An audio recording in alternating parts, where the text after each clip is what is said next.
are Trump's tariffs making money? Check this out, folks, when you look at this chart, okay? Are Trump's tariffs making money? Besant gave a number of what he thinks is going to be making, okay? Besant says it could make us $1 trillion. It could make us a lot of money. Rob, how much money have we made so far? Do you have the number on how much money we made so far? It says $142.2 billion more than this time last year. It doesn't say a total. $142 billion more than it made last year, and a growth of 174%. But is it enough to replace the income tax as a main source of funding for the federal government, as Trump administration officials argued? Treasury Department data shows that'll be a massive stretch. Tariff revenue has grown for months, and the latest showing that the U.S. has collected $223 billion. It's pretty wild. As of October 31st, $142 billion more than last year, but it's still short of the $2.4 trillion federal income tax brought in last year. You can tell when you're reading this article, it's kind of like, yes, it did bring $142 billion more, but there's no way you can get $2.4 trillion. Tom, your thoughts on the story? Oh, yeah. Like you're comparing it to one full year of income tax. It's like we're really, really proud that, Brooklyn Bet David has reached 3 foot tall, but that's still far short of Shaquille O'Neal's 7'2". It's like, what the hell? Really? He just got started. This comparison, it's far short of. Look, I think you look at what it's brought in. Number one, it brought in more, $142 billion more. Number two is that it is not showing up as 5, 6, 7, 10% inflation with the inflation algebra that's tortured numbers anyway, which isn't really what it's supposed to be.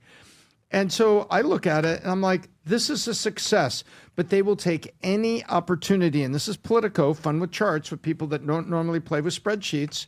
And it's very aggravating to me because this is good.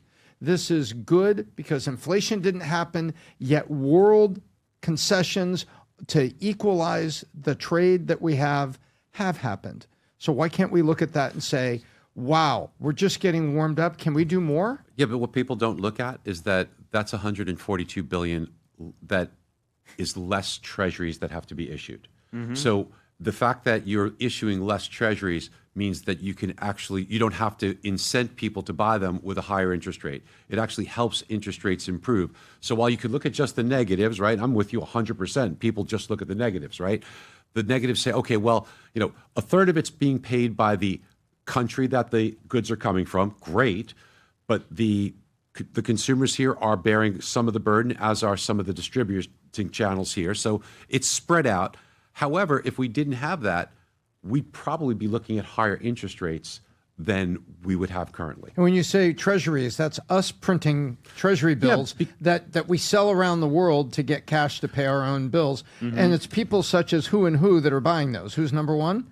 Well, you're seeing right now, we're probably buying more of them domestically. Yeah. Because the number one international buyer typically last 3 years is Japan. Japan, number one. But they have really slowed down to almost neutral now as far as what's rolling off. I want you to see this chart. Rob, can you pull up this chart here? Watch this. The spike. You don't need to understand tariffs or numbers to not understand this chart. This chart tells you what's happened. Not this one, Rob. The tariff revenue. That one right there. You got it. Look at that.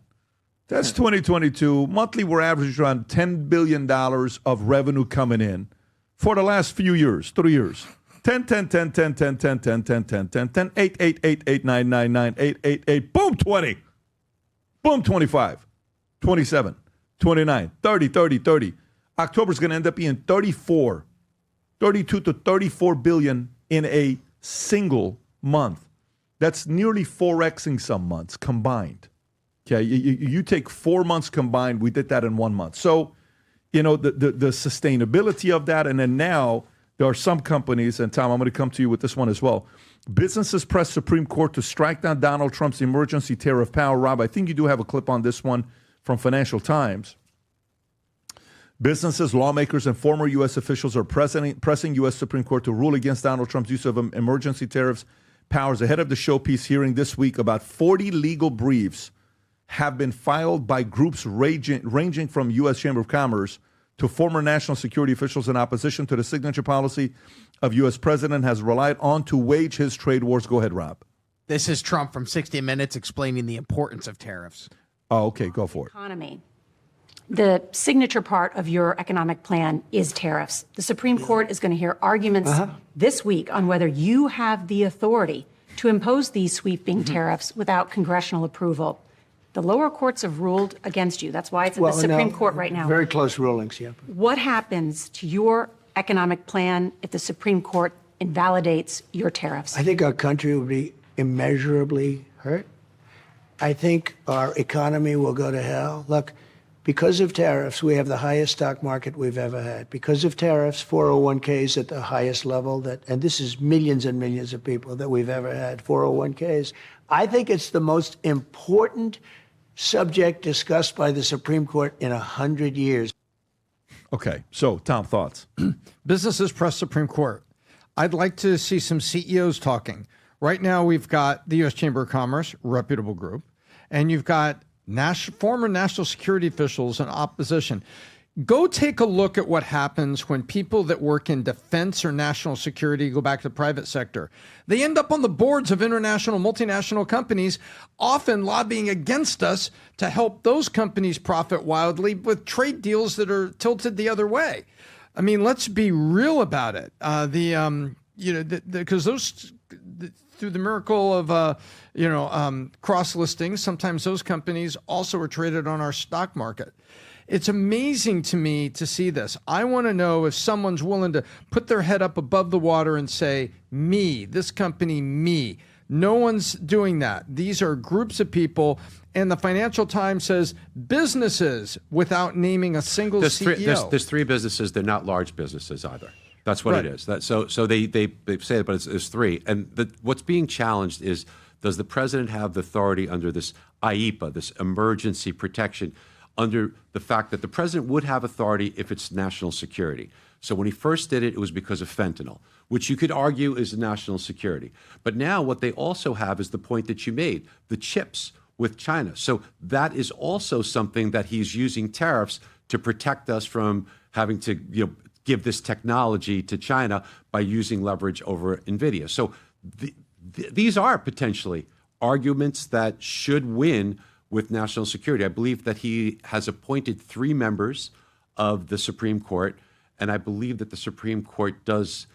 What is the number of the Supreme Court that is Republican? We're 6-3 right 6-3, now. yes. And So Gorsuch, Comey, and Comey Barrett, and then he also always can rely on Clarence. So yeah, it's 6-3 right now. So I think there's a reasonable chance that this is upheld, that the tariffs are. It would be awful to think about if we had to unwind them, and then how much egg do we have on our face as a nation?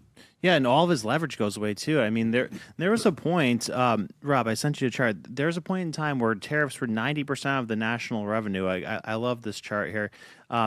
And Pat, you made a great video that has like over 1 million views about how we could replace the entire national income or the federal budget with a combination of tariffs and claiming money that other countries owe us. So, I mean, look at this. Like, this shows everything with, look at what the big dips go down when we have wars. You know, the first one, Civil War, then World War I, then World War II. That's when percentage of tariffs as national revenue goes way down. And today, like since the 50s, it's went to like less than 1%. But it could get up to $1 trillion. We're only at like 7% right now for an average of tariffs across the board. So like with a combination of deals and rates, we could get to $1 trillion. It's funny they're trying to take a jab at this as if we're like not in a successful place at $300 billion. Like, we sent $300 billion to Ukraine, so it's a whole Ukraine payment. But what would happen? Think about it. If it is struck down, then the chart that you showed with all that revenue, we'd have to give that back. How do you even unwind that? Well, couldn't the executive order that saying it is a matter of national security if they strike it down? No, it's not a zero sum thing. Where does the money come from? You'd have to issue treasuries. Oh, for the tariff revenue. Yes. Yeah. Right. Yeah. The money got spent. Right. No, I don't think they'll do that. I don't think they would tie his hands behind his back like that, because that's what it would do. Like that's the leverage he's using for That would everything. be terrible. You know what that's like? That's like calling you and telling you, hey, we want you to be the CEO of Apple, but you can't make any changes to the comp. You can't make any changes to culture. You can't make any changes to anything, but we just want you to be a figurehead. Can I do anything? The board keeps shutting you down. No. Well, the stock, shareholders voted me in, but no. Thank God it's 6-3 right now, because if it was the other way around, imagine you become president. What we did learn during Biden's administration is that the single greatest thing that happened the last 60 years in politics is President Trump flipping 3 seats. Mm-hmm. That's what we learned. Look at that. Look at Neil, Brett, and Amy. All of them have what name next to it? Trump. 17, 18, 20. I don't think it's ever happened when you flip 3 seats. In 4 years, too. In 4 years. And Obama flipped 1 and 8. Yeah. Think about that. Rob, can you verify how many times Obama flipped? I think Obama flipped 2 and 8, if I'm not mistaken. 1 in first, 1 in second. I don't know what the number was on one of them, but I don't know what, it could be 1 and 8. The single greatest thing happened. People don't realize if that number, those 3 don't flip, when Colorado decided to remove, it was 2 of them, right, Rob? Yep. Yeah. When Colorado decided to remove President Trump on the ballot, if it was 6-3, even 5-4, this is a very different America we're living in today. 2026 is around the corner. Craziness is going on.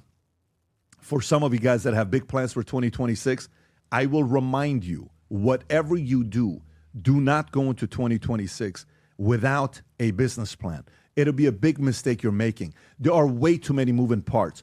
Every year when we do the business planning workshop, I openly talk about what threats and events we're concerned about happening the next year. We openly share with you. Here's what we're looking at. Here's what we're seeing as possible enemy. And here's what we're seeing as an operator, the opportunities that exist for us. And we openly share it with you. We share with you how we're growing our YouTube channel and our media company, what our consulting firm is going. We're sharing our strategies with you. If you're somebody watching and saying, I'm sick and tired of playing small, I want to take my life and my business to the next level, the business planning workshop on December 12th is for you. But number 2, if you're somebody that's running a business and you are already a millionaire, we have a lot of people that watch this content. You're doing 10 million a year, 100 million a year. Maybe you're doing a billion a year. You got a couple thousand employees, but you've gotten to a point where you're bored and it's repetitive. And it's just kind of like you're doing the same thing over and over and over again. This is a very, very good event to even wake you up as a leader of the company. So quietly, you can kind of get on the business planning workshop. It's not something that you have to be physically here, from anywhere in the world. So if you haven't yet registered yet, click on a link below. Get registered. December 12th, let's spend an entire day together.